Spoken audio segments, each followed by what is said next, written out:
Good morning बच्चों। आज हम मॉरल साइंस में chapter number 5 mother's love is precious. बहुत ही प्यारा चैप्टर है ये। नाम ही कितना सुंदर है, मदर। माँ में ही सब कुछ है। आपने एक कहावत सुनी होगी कि जब इंसान को बनाते हुए भगवान धरती पर भेज रहा था तो इंसान बड़ा डर रहा था। उसने भगवान से पूछा कि आप मुझे धरती पर तो भेज रहे हो, लेकिन वहाँ मेरी केयर कौन करेगा। तब ईश्वर ने उससे बोला कि तुम्हारी केयर करने के लिए मैंने वहाँ पहले ही किसी को भेज रखा है, और वो है तुम्हारी माँ। माँ जितनी हमारी केयर करती है उतना कोई नहीं कर सकता। ये चैप्टर बहुत ही अच्छा है। आपको एहसास होगा कि माँ की ममता क्या होती है। ध्यान से सुनिएगा। माँ का प्यार जो है वो बहुत ही कीमती होता है। A mother's arms are made of tenderness and children sleep soundly in them. एक माँ की जो बाहें होती हैं वो कोमलता से भरी हुई होती है, जिसमें वो बच्चा आराम की चैन की नींद सोता है। इसके लर्निंग ऑब्जेक्टिव्स देखिए। A mother's love of her children is greater than every other form of love. एक माँ का प्यार अपने बच्चों के लिए जो होता है वो सारी दुनिया के दूसरे प्यार से बड़ा होता है। It is the mother who has brought her child to the world and knows what is best for him her। एक माँ ही है जो बच्चे को इस दुनिया में लाती है और वह जानती है कि उसके लिए क्या अच्छा है। Unlike any other relationship, a mother-child relationship is beyond give and take। दूसरे जो रिश्ते होते हैं उनकी बजाय एक माँ और बच्चे का जो रिश्ता होता है वो लेन देन से परे होता है। In the supreme form of selfless devotion, a mother always cares the most for her child. कि माँ का जो प्यार होता है वो सबसे सुप्रीम पावर में होता है और इसके बदले में वो कुछ भी नहीं चाहती, निस्वार्थ भाव से अपने बच्चों की केयर करती है। One should always have one's best regards and respect reserved for one's mother. एक बच्चे को हमेशा अपनी माता की बहुत रेस्पेक्ट करनी चाहिए। अब इसकी कहानी है वो बहुत सुंदर है। आपको देखना, पढ़ के ऐसा लगेगा आंखों में आंसू आ जाएंगे।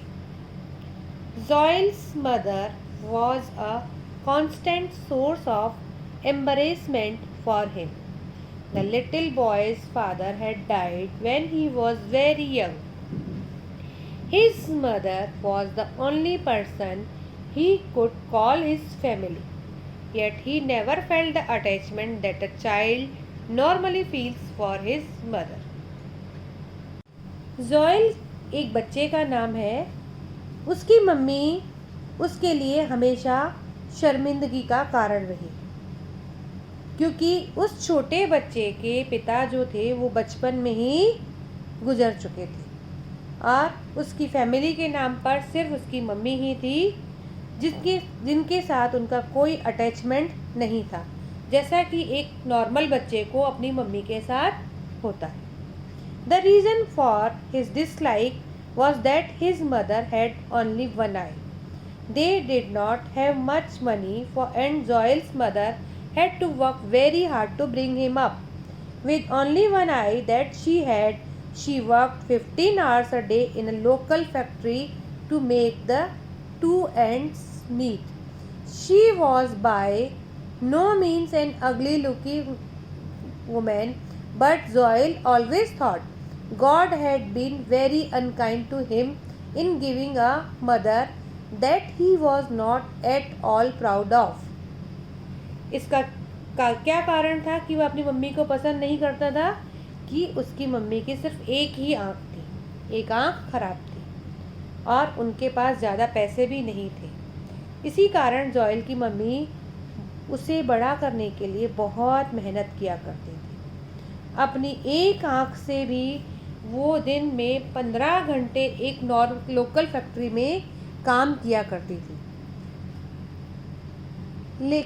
उससे कोई मतलब नहीं था कि वह कैसी दिखती है, लेकिन जॉयल को तो हमेशा भगवान से शिकायत रहती थी कि उसे भगवान ने ऐसी माँ दी है जिस पर वो कोई गर्व नहीं कर सकता, यानी भगवान ने उसके साथ अन्याय किया है और उसे अच्छी माँ नहीं दी।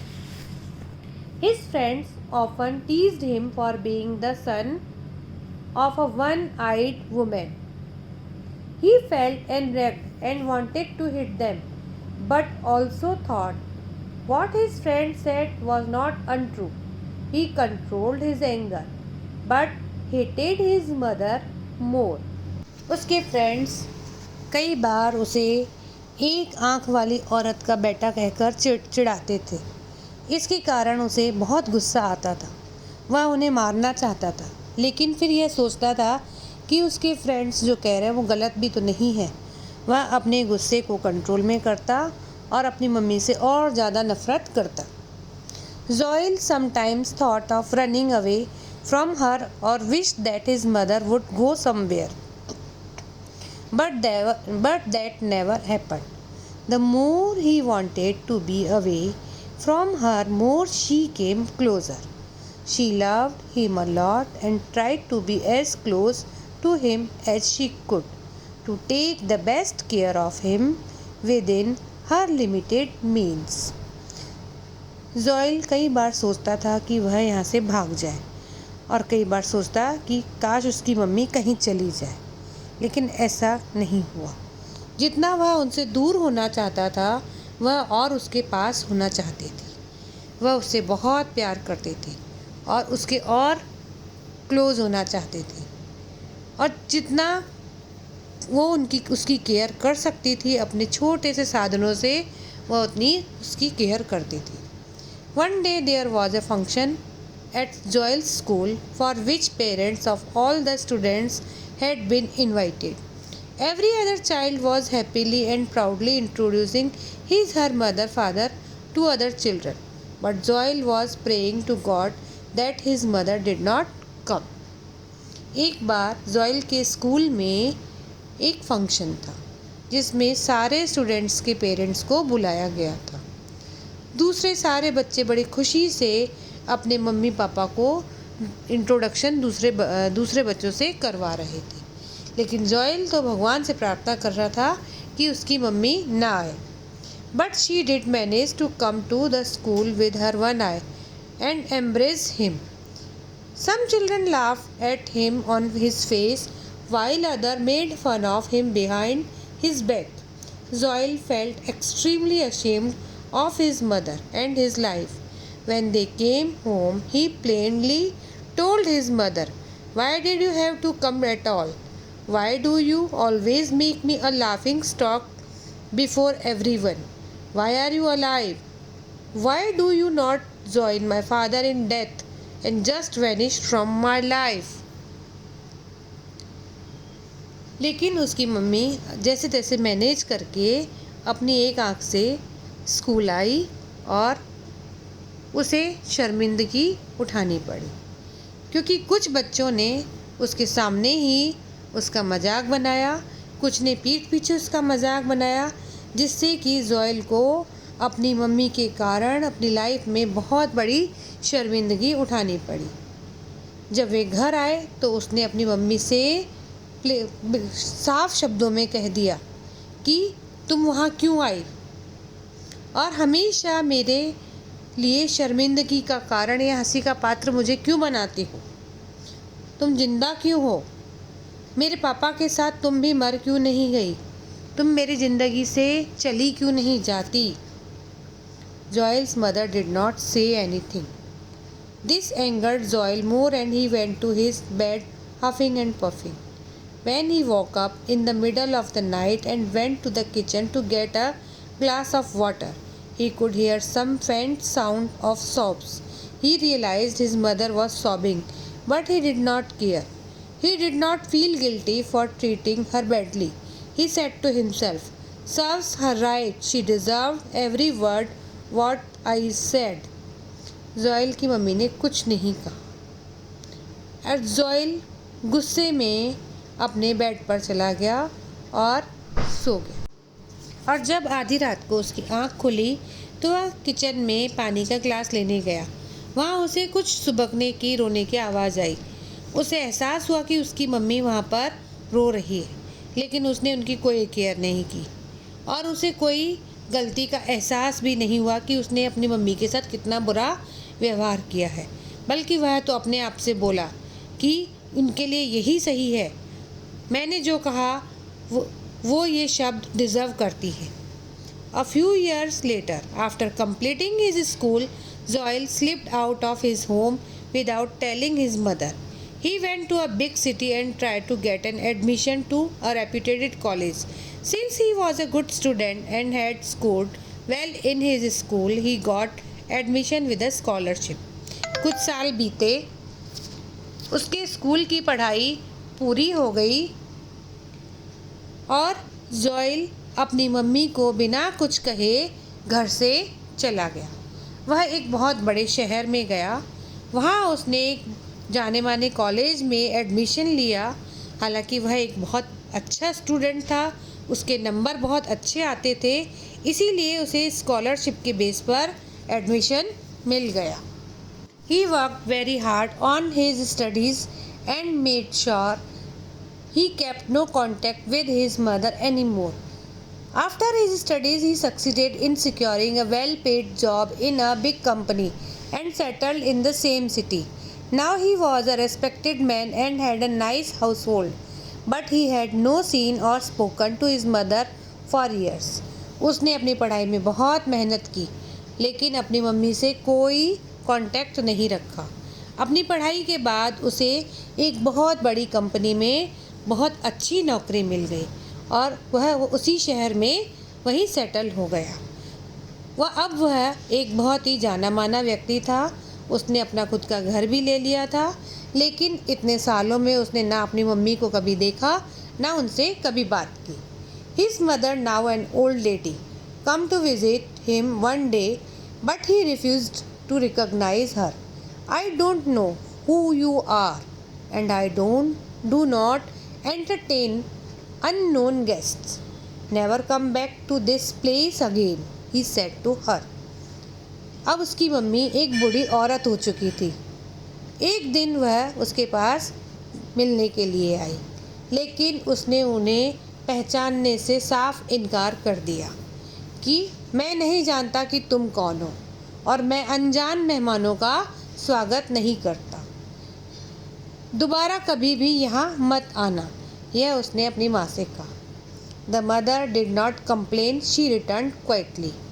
उसकी मम्मी ने उससे कुछ शिकायत नहीं की और चुपचाप वहाँ से चली गई।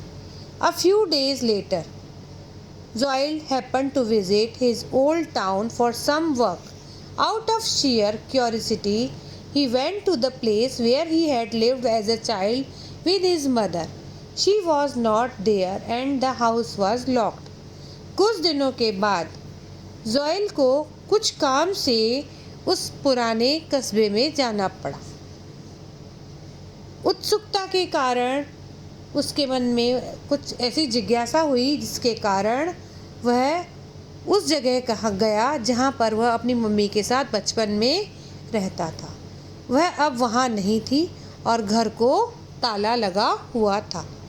He did not feel like asking anyone and was about to return when he saw a piece of paper tucked in the latch of the main door. When he looked carefully, he found that it was a letter addressed to him. So he began reading. उसे ऐसा भी एहसास नहीं हुआ कि वह किसी से उनके बारे में पूछ ले। वह वापस लौट ही रहा था तो उसे मेन दरवाजे की कुंडी में एक कागज़ का टुकड़ा लटकता दिखाई दिया। जब उसने उसे ध्यान से देखा तो वह एक पत्र था जो कि उसे लिखा गया था। उसने उसे पढ़ना शुरू किया।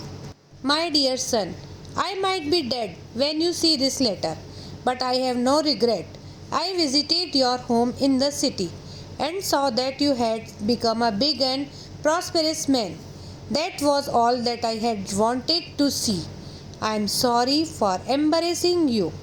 I know you were unhappy as a child because you were ashamed of me, but that never saddened me. Every time you complained, I thought it was better that you were ashamed of me and not ashamed of yourself. As a toddler, you had lost one of your eyes in an accident, so I gave one of my own eyes to ensure my son that had two good eyes to see this beautiful world with. Stay blessed always, your mom. Zoil could not stop his tears. मेरे प्रिय पुत्र, जब तुम इस पत्र को देख रहे होंगे तब तक मैं मर चुकी होंगी।